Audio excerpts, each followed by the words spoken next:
반갑습니다. 이생교육 졸업자 비빌언덕입니다. 오늘 야심차게 준비한 직무 인터뷰 첫 번째 시간으로 MD 언박싱을 준비했습니다. 현직 7년차 MD분을 모시고 모든 것을 한번 들어보는 시간 가져보도록 하겠습니다. 일단 가볍게 우리 구독자님들을 위해서 본인 소개 좀 부탁드립니다. MD를 하고 있는 김현우라고 하고요. 이제 일을 하면서 글도 쓰고 강의도 하고 가끔 방송 출연도 하고 약간 그렇게 살고 있습니다. 자, 일단은 MD를 하시게 된 그런 계기가 좀 궁금해요. 소비재 자체를 되게 좋아했는데 이제 소비재 시장이 어떻게 돌아가고 사람들이 어떤 상품을 어떻게 고르고 그 뒤에 있는 사람들이 어떻게 일하는지가 궁금해서 일을 시작을 했는데 그게 알고 보니까 MD였던 거예요. 그러면 실제로 현장에서 겪은 MD 일이라는 게 어떤가요? 종류가 굉장히 다양해서 네. 아마 이거를 보시는 분들도 어떤 MD를 준비해야지 본인만의 카테고리화된 MD가 있을 거예요. 저는 이제 제조회사에서의 유통 MD를 했고 유통회사에서의 유통 온라인 MD와 오프라인 MD 요 세 가지 분야를 걸쳐서 일을 했었거든요. 네. 그래서 제조회사에서의 MD 직군 같은 경우는 크게 또 두 가지로 나눠져요. 이게 생산 MD, 기획 MD라고 표현하는 것과 그 다음에 바잉 MD 이렇게 나눠지는데 기획 MD는 말 그대로 옷을 만드는 작업, 그러니까 어떤 시즌에 어떤 옷을 몇 장을 만들고 어떤 스타일을 만들고 어떤 공장에서 몇 장을 생산할지를 결정하는 거라면 바잉 MD는 말 그대로 이제 어떤 해외 브랜드가 있다고 하면은 그 브랜드의 수량을 바잉을 해서 국내 판매하는 디스트리뷰터 역할을 하는 게 있고 유통회사의 유통 MD는 말 그대로 이 회사의 옷이나 제품이 잘 팔릴 것 같으면 가지고 와서 수수료 베이스로 판매를 중개해주는 역할을 하는 거고 이게 이제 온라인과 오프라인 두 개로 나눠지는데 이제 온라인 MD와 오프라인 MD가 있는데 온라인은 말 그대로 온라인에서 판매하는 거고 오프라인에서 판매를 하는 거고 가장 이제 소비자들한테 잘 먹힐 만한 물건을 찾으시고 브랜드를 찾고 거기까지는 이제 오프라인이나 온라인도 마찬가지 하는 거고 로직은 비슷합니다. 판매 채널이 어디냐 거기에 따라 좀 나눠지는 것 같습니다.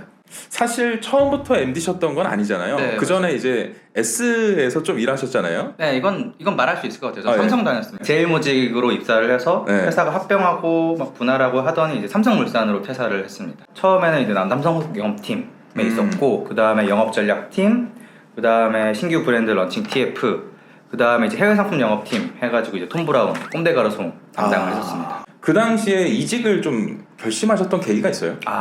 제가 회사에서 공모전을 해서 1등을 했었거든요. 회사 내에서요? 네, 회사 내에서 공모전을 해서 새로운 브랜드 런칭 작업을 했는데 결국 안 됐죠. 그러면서 이제 회사에 대한 뭔가 여기가 앞으로 어떻게 될까? 이 사업의 방향성과 비전이 좀 더 제가 어그레시브하게 일을 할 수 있는 곳을 찾아야겠다, 찾고 싶다 라는 생각이 들어서 약간 커리어에 대한 고민 때문에 이제 퇴사를 하게 되었습니다. 원래부터 일에 대한 욕심이 좀 많으셨던 것 같습니다. 네, 일 좋아합니다. 또 직접 책을 쓰셨어요. 네, 소박합니다. 우연한 소비는 없다라는 책을 쓰셨습니다. 이 안에 패션 자체를 너무나 좋아한다라는 게 많이 느껴지더라고요. 네, 좋아해요. 원래부터 옷 입는 거 좋아하셨어요? 패션 회사 와서 좀 더 좋아해졌어요. 패션 회사에 다니다 보니까 옷을 잘 입는 것도 능력이더라고요. 그래서 약간 일을 잘하고 싶은 마음에 옷을 계속 챙겨 입고 보다 보니까 늘게 되더라고요, 자연스럽게. 패션 관련된 MD는 진짜 옷을 잘 입어야 하는가? 오피셜하게는 얘기 안 하는데 뒤에서 못 입네? 그래요? 네, 별로네? 엘리베이터를 쫙 타요. 네. 이제 출근 시간에. 그러면 이제 옷이 입으면 어디 거냐? 이게 남녀노소 구분할 것 없이 이렇게 까요. 어디 거냐? 이게 인사예요. 요렇게 서로의 안부를 물어요. 약간 침팬지 약간 털 고르듯이 어디 거야? 이렇게 하면서 서로 평소에 어떻게 입고 다니는지 관심을 되게 많이 가져요. 그러면 진짜 옷을 좋아하는 사람들이 일하는 곳이네요. 네, 맞아요. 옷 변태들이 많아서. 옷 변태? 이런 표현 좋네요. 옷 변태. 옷 변태들입니다. 실제 MD의 성과를 측정하는 지표, 평가 자료 이런 것들은 어떤 게 있을까요? 실은 이제 매년 뭐 경영 계획을 세우고 그 계획 안에서 이제 사업부별로 목표를 나눠 가지고 팀별로 나눠 가지는데 어떤 브랜드를 만들면 MD 같은 경우는 일단 매출, 브랜드의 매출 베이스, 그 다음에 얼마나 팔리는지, 소진율, 이익을 얼마나 남기는지, 영업이익, 그 다음에 영업이익 아랫단에 이제 고정비가 들어가는 걸 제외하고 실제 이익이 얼마 남았는지 그러니까 숫자를 엄청 많이 봐요. 하루 종일 엑셀 작업만 하고 있는 경우도 있고. 결국에 뭐 통계를 통해서 뭔가 이제 분석하시고 숫자를 만드는 일을 하고 있습니다. MD라고 하면 굉장히 화려하게 뭔가 물건을 잘 때울 것 같고 뭐 이런 것만 보고 뭐 디자인 이런 거를 굉장히 좋아하실 것 같지만 실제로 이제 업무를 하실 때는 숫자가 정말 중요하다. 멋있는 건 한 15% 정도고 나머지는 그냥 엑셀 노가다입니다. 노잼이에요. 지금까지 일을 하시면서 가장 보람 있었던 순간은 언제였을까요? 성과금 받을 때. 돈이죠. 그럼 인센티브가 이제 큰가요? 아니요. 작습니다. 확실하게 말씀드릴 수 있어요. 소비자 회사는 인센티브가 작습니다. 요건 좀 현실적인 절대 크지 않습니다. 이거 회사별로 나누자면 제조회사의 인센티브는 이익단을 많이 따지기 때문에 그렇게 높지 않고 유통회사의 인센티브는 생각보다 높아요. 물건 떼가지고 파는 게 많아서 쇼핑회사 같은 경우는 인센티브가 회사별로 편차가 크긴 한데 좀 있는 편이에요. 자, 그러시면 뭐 개인적으로 인센티브 타고 이런 것들은 굉장히 좋을 텐데 반면에 가장 이제 힘들거나 본인을 괴롭힌다 그런 점들이 뭐가 있을까요?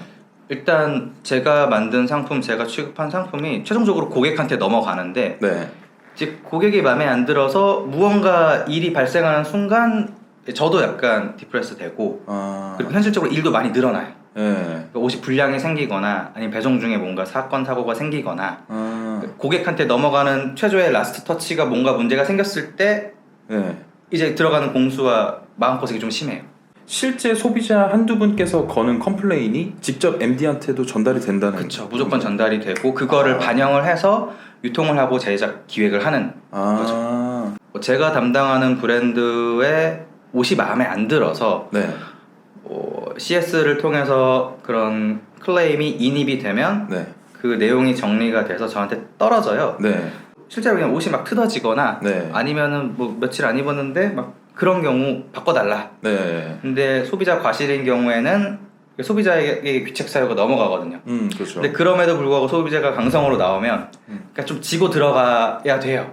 어쩔 수 없이. 어쩔 수 없이. 그럴 때 약간 자괴감 많이 느껴요. 진상 고객들 가끔 만나면 블랙 컨슈머 만나면 그러면 이제 죄송합니다 하고 뭐 사례도 좀 이렇게 챙겨드리고 MD 분들도 역시나 이런 고민들을 가지고 있다는 것을 좀 현실적으로 알고 가시면 좋을 것 같아요. 저희 시청자께서 가장 궁금해할 것 같습니다.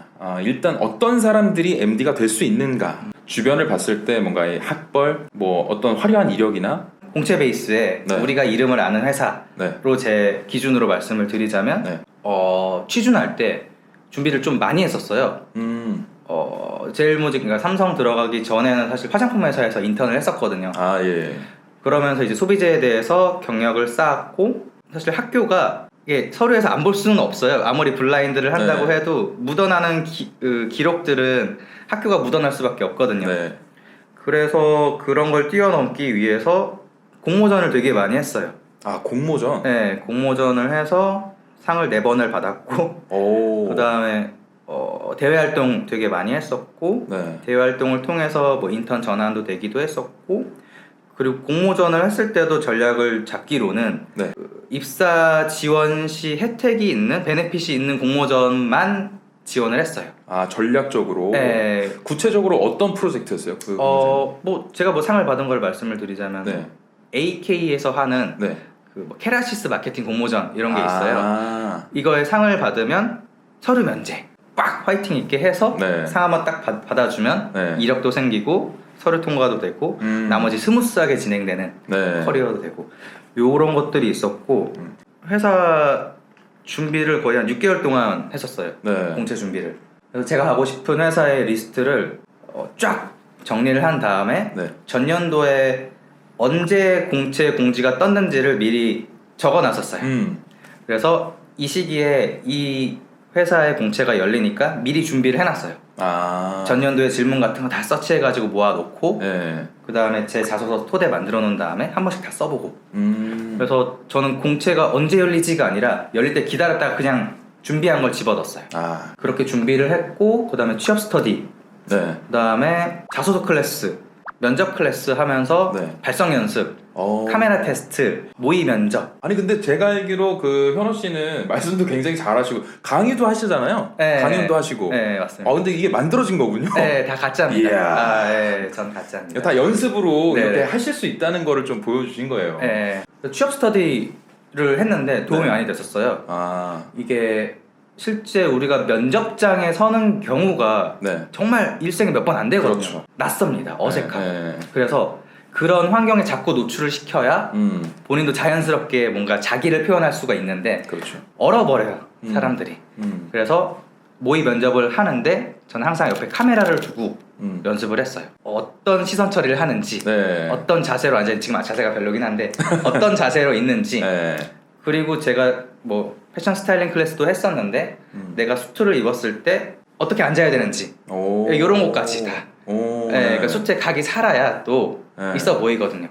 제가 그 평소에 라이브 하면서도 항상 카메라로 본인의 모습을 좀 보라고 얘기를 했는데 오늘 좀 증명이 되는 것 같습니다. 그리고 또 그냥 그 직설적으로 한번 여쭤보자면 그러면 지금 같이 일하는 동료나 후배들 중에서 지방대, 지방사립대 출신의 MD가 있다 없다? 아, 접니다. 야나도, 너도 할 수 있습니다. 아 진짜요? 그러면 학교 명까지는 아니더라도 어느 정도 수준이신지?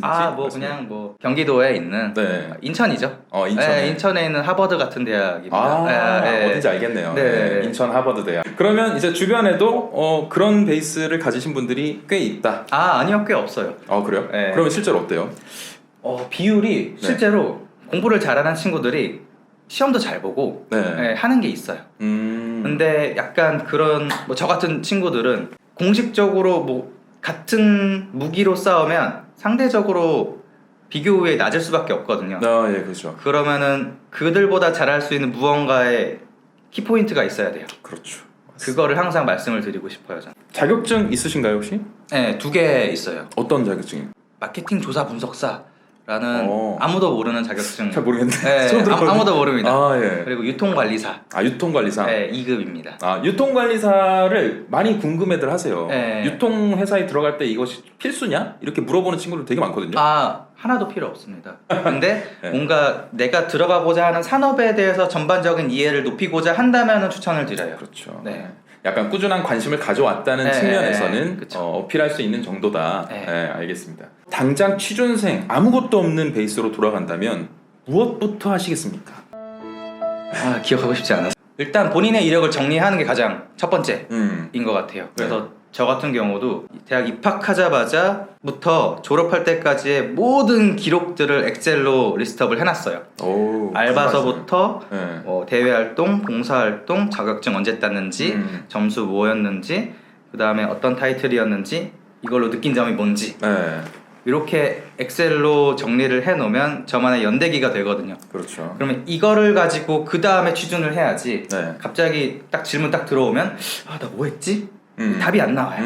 나부터 알아야 돼요. 회사를 알기 전에 본인이 누구인지, 내가 뭘 좋아하는지. 아실 테지만 실제로 한 사람 그렇게 없거든요. 아무도 안 하더라고요. 네, 맞아요. 저만 했어요. 맞아요. 그런 엑셀들을 준비하고 연대기를 만들어서 어떤 질문이 나와도 나의 경험 속에서 한 가지를 꺼내놓을 수 있게 맞습니다. 준비하시는 게 정말 중요한 포인트인 것 같습니다. 그 MD를 준비하시는 분들이나 이제 홈쇼핑 회사를 가고 싶어 하시는 분들에게 지금 산업군에서의 어떤 핫한 이슈가 뭐가 있을까요? 최근의 이슈라면 언택트죠. 비대면을 통한 소비, 엔터테인. 이게 대세기 때문에 홈쇼핑 산업이 예전부터 사양 산업이야 라고 인식이 있었는데 요번에 뭐 사건으로 인해서 다시 한번 부흥을 하기 시작했어요. 사람들이 집 밖을 나가지 않고 집에서 구입을 하는 거죠. 이런 산업을 좀 집중해서 보시면 좀 더 기회가 있지 않을까. 그러면 홈쇼핑 업체, 그러니까 그런 업계에서도 지금 비대면 채널에 대한 부분들을 많이 신경 쓰고 있다. 맞습니다. 면접이나 자소서에서 본인께서 우리가 이제 핵심 역량이라고 불리죠. 본인만의 무기를 뭐라고 얘기하셨습니까?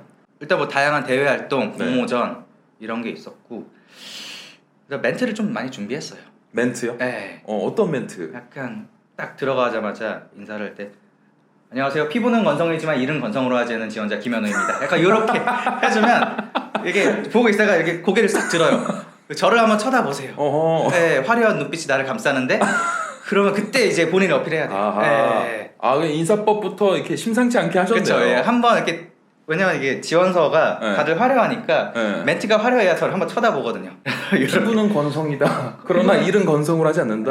괜찮은 멘트네요. 근데 화장품 회사에서 일했던 거를 살짝 녹인 거죠. 그러네요. 예, 본인의 이력과 함께. 네, 기저에 깔리는 것과 유머를 섞어서 근데 나를 봐주세요. 귀여운 딱 포인트. 그러니까 MD 분들이 굉장히 또 크리에이티브한 영역에 있다 보니까 네. 이런 인사법도 먹힌다. 그래서 보통 이제 준비하는 친구들이 굉장히 이제 얼어 있고, 맞아요. 이게 얘기하는 거에 좀 이렇게 뭐랄까 속된 말로 쫄아 있잖아요. 맞습니다. 그래서 되게 딱 정자세로 저는 몇 번 지원자 누굽니다. 네, 노잼입니다. 노잼이다. 네. 이런 거 괜찮다. 자, 그러면 실제로 면접장에서 이런 질문까지 받아봤다? 이런 거 있으셨어요? 되게 좀 허를 찌르는 질문? 허를 찌르는 질문이었지만 그것 또한 전 준비를 했었는데 그 질문이 뭐였냐면 오늘 입은 옷의 컨셉이 뭐예요? 였어요. 패션 회사다 보니까 뭐 입고 가셨어요 그때? 그때 체크 자켓과 그다음에 살짝 롤업된 슬랙스와 구두 그다음에 타이 약간 요렇게 타이 컬러도 그 회사의 약간 상징을 담은 컬러 이렇게 준비를 했었어요. 그래서 뭐라고 답변하셨죠? 그래서 면접에 그런 애티튜드를 갖추되 키가 작은 저의 단점을 보완하기 위해서 상체에 시선이 많이 갈 수 있는 체크 패턴의 자켓을 입음으로써 저의 단점을 보완하고 저에게 집중할 수 있게끔 했고 오늘 맨 타이는 회사의 컬러를 맞춤으로써 회사에 대한 내 자신을 보이고 이렇게 요런 준비된 멘트들. 나 방금 소름 돋았어요. 너무 좀 기가 막힌 그런 멘트를 잘 준비하셨던 것 같습니다. 역시나 패션 업계이기 때문에 그런 질문들이 얼마든지 나올 수도 있고. 네, 맞아요. 7년 동안 일을 하시면서 많은 후배들을 또 보셨을 거잖아요. 많이 봤죠. 본인께서 이제 면접관이고 어느 임원 자리로 이제 올라가게 된다면 어떤 후배들을 뽑고 싶어 할 것 같습니까? 안 나갈 것 같은 사람 뽑을 것 같아요. 안 나갈 것 같아요. 왜냐면 요새 막 회사 열풍도 많이 불었고 그렇죠. 꿈도 많이 찾고 근데 꿈은 이때 이 회사에서 키우고 싶다가 중요해요. 왜냐면 퇴사를 한번 경험했기 때문에 그리고 퇴사 열풍이 막 불었었잖아요. 이제 회사 입장으로서는 그런 리소스를 투여를 했는데 퇴사를 해버리면 회사에 손실이 발생하기 때문에 노력하고 뭔가 크리에이티브한데 회사에만 있을 사람. 약간 좀 창의적이고 자유분방하지만 그래도 결국에 어떤 비전은 이 회사 내에서 이루고 싶다. 네, 맞습니다. 그런 욕심을 잘 드러낼 수 있는 사람. 그런 것들을 이제 표현하려면 뭔가 이제 비전이나 입사후 포부 뭐 이런 거를 얘기하실 때 중요하죠. 이 회사 내에서 뭔가를 해보고 싶다. 본인께서도 혹시 그렇게 좀 구체적으로 포부를 말씀하셨나요? 저는 사전에 제가 그 질문들을 좀 받아봤고요. 뽑힌 사람의 80%는 그런 소중한 경험을 일기장에 적으세요.